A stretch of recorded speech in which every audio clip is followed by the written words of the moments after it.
मोर प्रिय पिलामाने आशा करी समस्ते बहुत ही भलरे थिबो।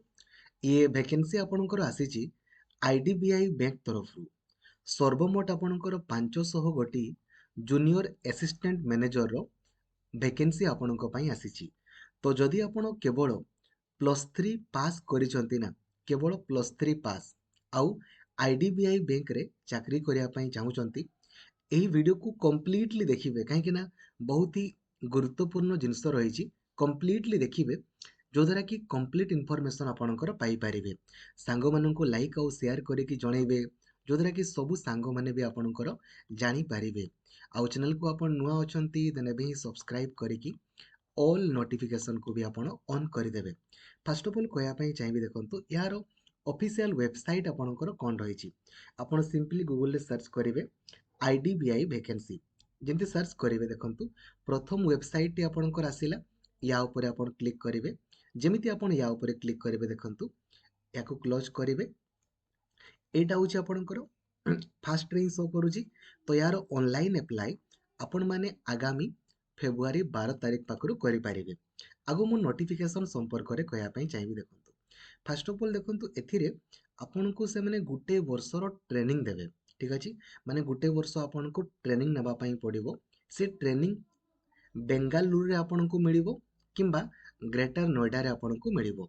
ठीक अच्छे, ट्रेनिंग आपणकर गुटे वर्ष जितेबाला आपण नौथिबे से समय रे मध्य स्टाइपेंड वगैरह आपन को मिलिबो, सैलरी भी आपणकर मिलिबो। तापरे गुटे वर्षर ट्रेनिंग परे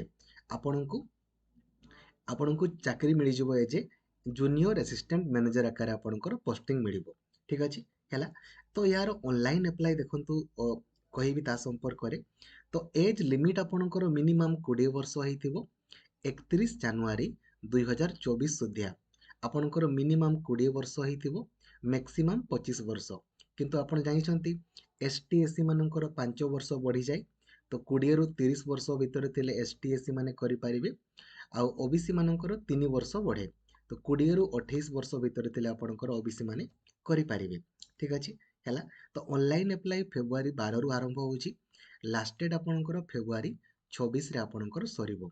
आ परीक्षा मार्च 17 रे आपणकर हवाकू जाउची। ऑनलाइन मोड रे परीक्षा आपणकर होबो। ठीक अच्छे, एज लिमिट वगैरह मु आपनको जणाई देली, आपण माने प्राय तो देखिथिबे। एवं देखंतु नेक्स्ट आपणकर एप्लिकेशन फी केते पड़िबो। जेतकी भी एसटी एससी किंबा दिव्यांग मानकू केवल 200 टंका पड़िबो। आ बाद बाकी आपणकर जो रहिले जनरल आ आपणकर ओबीसी से मानकू 1200 टंका पड़िबो। एप्लिकेशन फी 1000 प्लस इंटीमेशन चार्ज लिखा है, तो बोधे 1000 टंका ही पड़िबो तांकर भी। तांकर ते कम कर देले भलो होंता। ठीक अछि, एबे देखंतु एथिरे बहुत गुरुत्वपूर्ण जिंस रही आपणकर।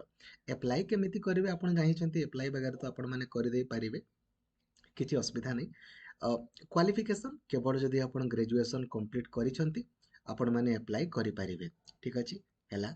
नेक्स्ट आपण को पई जेवा देखंतु यार सिलेक्शन केमितिका होबो।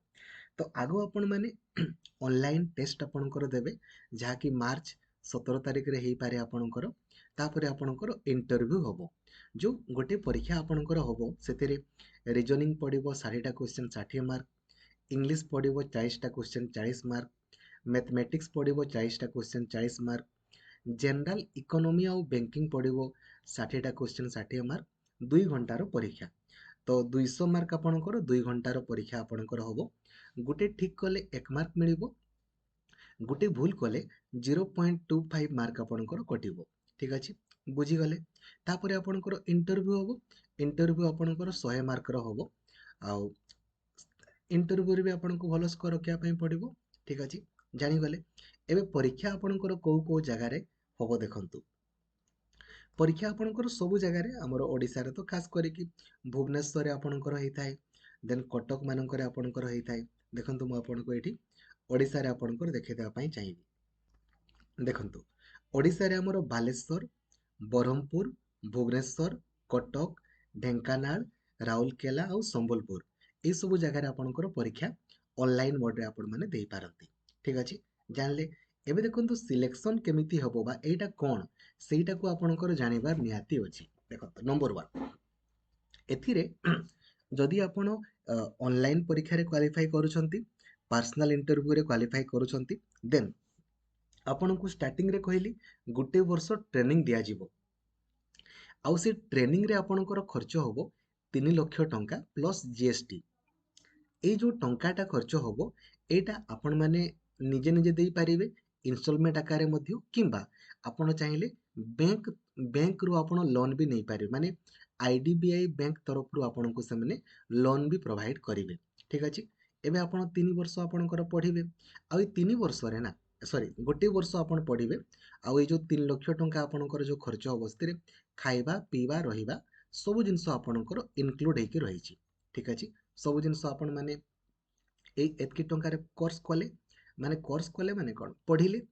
এই जो ट्रेनिंग नेबे से समय रे प्रथम 6 मास आपनको 5000 टंका लेखे मासको मिलिबो तापरे आपनकर नेक्स्ट 2 मास 15000 टंका लेखे आपनको मासको मिलिबो तापरे जेमिति गुटे वर्षर ट्रेनिंग आपनकर सरी जिवो ठीक अछि तापरे आपनको वर्षको 6 लाख टंका लेखे आपनकर मिलि जिवो माने आपण माने कैलकुलेट करि दियंतो आपनकर मंथली केते दरमा आपनको मिलिबो ସେଇ 50,000 ସମଥିଙ୍ଗ ଆପଣଙ୍କୁ ମାସକୁ ଆପଣଙ୍କର ଦରମା ଆପଣଙ୍କର ମିଳିବ ଠିକ ଅଛି କିନ୍ତୁ ୟାର କଣ୍ଡିସନ ଟିକେ ଅଲଗା ଅଛି ଦେଖନ୍ତୁ ଏବେ ଆପଣ ମାନେ ଜଏନିଂ କରିବେ ଚାକିରି କରିବେ ହେଲା ମଝିରେ ଆପଣ ଚାକିରି ଛାଡ଼ି ପାରିବେ ନାହିଁ ଗୋଟେ ବଣ୍ଡ କରିବା ପାଇଁ ପଡ଼ିବ ମାନେ ମିନିମମ୍ ଆପଣଙ୍କୁ 3 ବର୍ଷ ଚାକିରି କରିବା ପାଇଁ ପଡ଼ିବ ଯଦି ଆପଣ 3 ବର୍ଷ ପୂର୍ବରୁ ଚାକିରି ଛାଡ଼ିବା ପାଇଁ ଚାହିଁବେ ନା ଦେନ୍ 2 ଲକ୍ଷ ଟଙ୍କା ଆପଣଙ୍କୁ ବ୍ୟାଙ୍କକୁ ଦେବାକୁ ପଡ଼ିବ ତାପରେ ଯାଇକି ଆପଣ ଛାଡ଼ି ପାରିବେ ଠିକ ଅଛି ଆଉ ଏଇ ଯୋଉ ଧରା ଯୋଉ ଏଇ ଯୋଉ 3 ଲକ୍ଷ ଟଙ୍କା ଆପଣ ଦେଇକି ପଢିବେ ବା କୋର୍ସ କରିବେ ଠିକ ଅଛି ସେଇ ଟଙ୍କାଟା ଆପଣଙ୍କୁ ପୁଣି ଦେବା ପାଇଁ ପଡିବ ନହେଲେ କେମିତି ହବ ବ୍ୟାଙ୍କର ବହୁତ ସିମ୍ପଲ ଫାଣ୍ଡା ବ୍ୟାଙ୍କ ବାଲା ପୁରା ସବୁ ଜିନିଷ ଆପଣଙ୍କ ପାଖରୁ ନେଇକି ହିଁ ରହିବେ ବୁଝିଗଲେ ନା ତ ଯଦି ଆପଣ ମାନେ ଚାକିରି ଆକ୍ଚୁଆଲି କରିବା ପାଇଁ ଇଣ୍ଟରେଷ୍ଟେଡ ଦେନ୍ ହିଁ କରନ୍ତୁ ନହେଲେ ବେକାର ବେକାର ଆପଣଙ୍କର ପୁଣି ଚାକିରି ଛାଡ଼ି ପାରିବେନି ମଝିରୁ ଚାକିରି ଛାଡ଼ିବା ପାଇଁ ଆପଣଙ୍କୁ ଟଙ୍କା ଦେବା ପାଇଁ ପଡିବ ଠିକ ଅଛି ହେଲା ଆଶା କରିବି କମ୍ପ୍ଲିଟ ଇନଫର୍ମେସନ ମୁଁ ଆପଣଙ୍କୁ ଦେଇପାରିଛି ଆପଣମାନେ ନିଜେ ନିଜେ ମଧ୍ୟ ଏହାକୁ ଗୋଥ୍ରୁ କରିପାରିବେ ସାଙ୍ଗମାନଙ୍କୁ ଜଣେଇ ଦିଅନ୍ତୁ ଆଉ ବର୍ତ୍ତମାନ ଟ୍ରିପଲ ଏସିରେ ଆରଆଇ ଏଆରଆଇ ଅମିନ ଏସଏଫଏସ୍ ଅଙ୍ଗନବାଡ଼ି ସୁପରଭାଇଜର ତାର ମଧ୍ୟ ଅନଲାଇନ୍ ଆପ୍ଲାଏ ଚାଲିଛି ଯେଉଁମାନେ ଅଙ୍ଗନବାଡ଼ି ସୁପରଭାଇଜର ଅନଲାଇନ୍ ଆପ୍ଲାଏ କରୁଛନ୍ତି ଯଦି ଆପଣଙ୍କର ଦେଖାଉଛି ଯେ नो ଭ୍ୟାକେନ୍ସିଜ୍ ଆଭେଲେବୁଲ୍ ଦେନ୍ ଆପଣ ନିଜ ଜିଲ୍ଲାରେ ଏକ୍ଜାମ ସେଣ୍ଟର ନ ଦେଇକି ଅନ୍ୟ ଜିଲ୍ଲାରେ ଏକ୍ଜାମ ସେଣ୍ଟର ଦେଇକି ଆପ୍ଲାଏ କରନ୍ତୁ ଠିକ ଅଛି ଆଉ ସାଙ୍ଗମାନଙ୍କୁ ବି ଜଣାନ୍ତୁ ଆଉ ଯଦି ଏମିତି ହିଁ ଆପ୍ଲାଏ କରିଦେଇଛନ୍ତି ତାକୁ ଡିଲିଟ୍ କରିକି ପୁଣି ଆଉ ଥରେ ଆପ୍ଲାଏ କରନ୍ତୁ ନିଜ ଜିଲ୍ଲାରେ ନହେଲେ ଅନ୍ୟ ପାଖ ଜିଲ୍ଲାରେ ଆପଣମାନେ ପରୀକ୍ଷା ଦେବା ପାଇଁ ଯାଆନ୍ତୁ କିଛି ଅସୁବିଧା ନାହିଁ କେମିତି ସିଲେକ୍ସନ ହବ କଣ ହବ ତା ସମ୍ପର୍କରେ ଅଲରେଡି ମୁଁ ଡିଟେଲ ଭିଡ଼ିଓ ବନେଇ ଦେଇଛି ତାକୁ ଦେଖନ୍ତୁ ଠିକ ଅଛି ଆଉ ସାଇଟ୍ ତ ଆପଣଙ୍କର କେମିତି ଚାଲୁଛି ଆପଣ ତ ଜାଣିପାରୁଥିବେ ଆଉ କଣ କହିବି ଠିକ ଅଛି ଥ୍ୟାଙ୍କ ୟୁ ଜୟ ଜଗନ୍ନାଥ ଧନ୍ୟବାଦ